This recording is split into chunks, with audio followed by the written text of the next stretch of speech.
नमस्कार दोस्तों, क्या आप जनरल कैटेगरी से आते हैं? हाँ, तो आपके लिए एक खुशखबरी है। जी हाँ, अब जनरल कैटेगरी के बच्चों को भी स्कूलों कॉलेजों में एडमिशन के लिए 10% आरक्षण मिलेगा। इसके साथ साथ गवर्नमेंट जॉब्स में भी आपको अब 10% आरक्षण मिलेगा।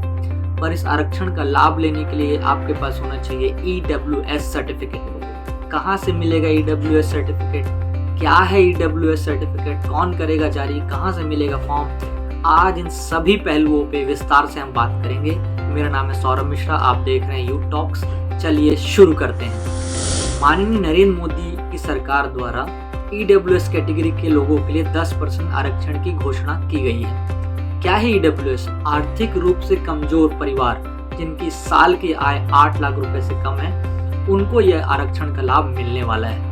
सबसे पहले मैं आपको ये बताना चाहूँगा कि EWS सर्टिफिकेट इशू कौन करता है। EWS सर्टिफिकेट आपके एरिया के जो तहसीलदार होता है, अनुविभागीय अधिकारी, वो इशू करते हैं। उनके कार्यालय से आपको इसका आवेदन फॉर्म मिलेगा और वहीं आपको आवेदन फॉर्म जमा करना है। आगे बढ़े इससे पहले हम ये जान लेते हैं कि क्या 5 शर्तें हैं EWS सर्टिफिकेट आपको मिले, इसके लिए क्या पात्रता होनी चाहिए आपकी। तो सबसे पहली शर्त तो यही है कि आपके पूरे परिवार की आय 8 लाख रुपए से कम होनी चाहिए। पूरे परिवार की मतलब माता पिता भाई बहन सभी को मिला के आपकी टोटल जो सालाना ईयरली इनकम है वो 8 लाख रुपए से कम होनी चाहिए, तभी ये लाभ आपको मिलेगा।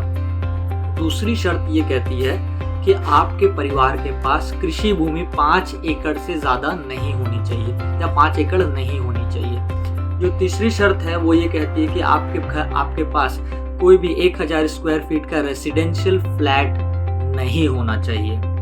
जो चौथी शर्त है वो ये कहती है कि कोई भी रेसिडेंशियल प्लॉट जो 100 स्क्वायर यार्ड का है उससे या उससे ज़्यादा आपके पास नहीं होना चाहिए।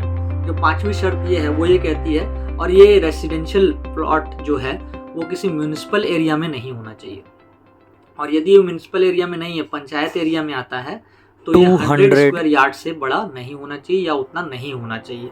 तो ये कुछ शर्तें थी जो यदि आप इसको क्वालिफाई करते हैं तभी आपको EWS सर्टिफिकेट इशू होगा। अब आपको क्या करना है, यदि आप इन पात्रता है आपको, तो सबसे पहले आपको अपने अनुविभागीय अधिकारी के कार्यालय मतलब तहसीलदार कार्यालय में जाना है। वहाँ आसपास आपको फॉर्म मिल जाएगा, EWS सर्टिफिकेट का फॉर्म मिल जाएगा, और वो फॉर्म आपको आपके स्क्रीन पे दिख रहा होगा। ये फॉर्म आपको फिल करना है, जिसमें सबसे महत्वपूर्ण चीज़ें जो हैं वो बता देता हूँ। ये फॉर्म आपके पिताजी आपके लिए बनवाएंगे, न कि आप स्वयं। तो आवेदक कौन होगा? आपके पिताजी होंगे, और हितग्राही मतलब किसके लिए ये फॉर्म बनाया जा रहा है, तो वो आप स्वयं हैं, जो बच्चा जिसके लिए ये फॉर्म बनाया जा रहा है। इस फॉर्म को भरने के लिए जो सबसे महत्वपूर्ण चीज़ ये है, आपको ये पता होना चाहिए कि आपका एरिया का पटवारी कौन है और उसका हल्का नंबर क्या है। बाकी चीज़ें सामान्य है। उसके बाद जो और महत्वपूर्ण चीज़ है वो ये है कि आपको इसमें अपने परिवार की जानकारी देनी है कि आपके परिवार में कितने सदस्य हैं, और उसके बाद जो महत्वपूर्ण चीज़ है वो ये है कि आपके परिवार के सदस्यों के पास कितनी कितनी संपत्ति है। ये पूरे भारत की संपत्ति के बारे में आपको बताना है। सिर्फ ऐसा नहीं कि आप छत्तीसगढ़ में रहते हैं तो आप दूसरे राज्य की यदि आपका संपत्ति तो उसको नहीं बताएंगे। किसी भी जानकारी को छुपाए बिना हमें इस फॉर्म को भरना है, और यदि कोई जानकारी बाद में गलत पाई जाती है, कोई कंप्लेन होती है, चेक होगा, तो उसके लिए आप स्वयं जिम्मेदार होंगे और 420 का चार्ज अलग लगेगा आपके ऊपर। तो कोई भी जानकारी को छुपाए नहीं, पूरी जानकारी इसमें आप दीजिए।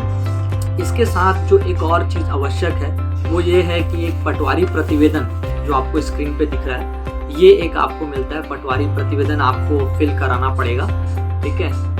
पटवारी प्रतिवेदन में क्या रहता है कि वो पटवारी आपको लिख के देता है कि आप जिस एरिया में आप रह रहे हैं वहाँ कब से रह रहे हैं, और आपके पूर्वज कहाँ से आए, अब वर्तमान में क्या कर रहे हैं, आपकी आय कहाँ है, आपका घर कहाँ है। वो पटवारी का प्रतिवेदन रहता है, एक रिपोर्ट रहती है कि हाँ ये व्यक्ति यहाँ रहता है, इतने समय से रहता है, और वो आपको सील साइन करके देता है। उस आवेदन के साथ ही आपको उसको अटैच करके वहाँ जमा करना है।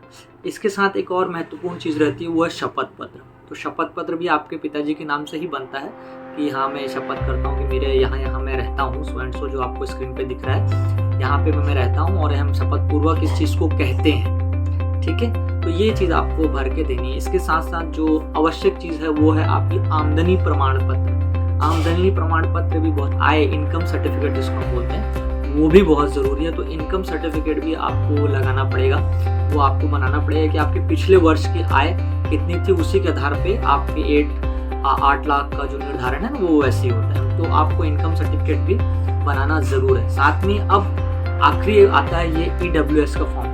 इसी प्रारूप में आपको EWS सर्टिफिकेट इशू होता है और ये जब आपको इशू हो जाता है तो ये 1 साल के लिए वैलिड रहेगा। अब मान लीजिए अगले साल आपके परिवार की आय बढ़ गई या आपने कोई ज़मीन ले ली तो उसको आपको फिर से यही प्रोसेस पूरा करना होगा और फिर इस सर्टिफिकेट को रिन्यू कराना होगा। जितने भी नौकरियां और एडमिशन्स अब हो रहे हैं उसमें EWS अलग से कैटेगरी डिसाइड की जा रही है और उनके लिए सीट्स भी रिजर्व की जा रही हैं। और जब आपके पास ये सर्टिफिकेट होगा आप उन सीट्स को क्लेम कर सकते हैं। तो जनरल कैटेगरी के बच्चों से मेरा यही अनुरोध है, जो निम्न गरीब परिवारों से आते हैं, आप इसके प्रति सजग हों, इस सर्टिफिकेट को बनवाएं। साथ ही जो और ज़रूरतमंद लोग हैं उनकी भी मदद करें कि वो इन सर्टिफिकेट्स को बनवाएं और अपने हक को प्राप्त करें। आशा करता हूँ ये वीडियो आपकी मदद करेगी और किसी भी तरह के प्रश्न के लिए आप क्वेरी में आप डाल सकते हैं। मैं जितना मेरी नॉलेज है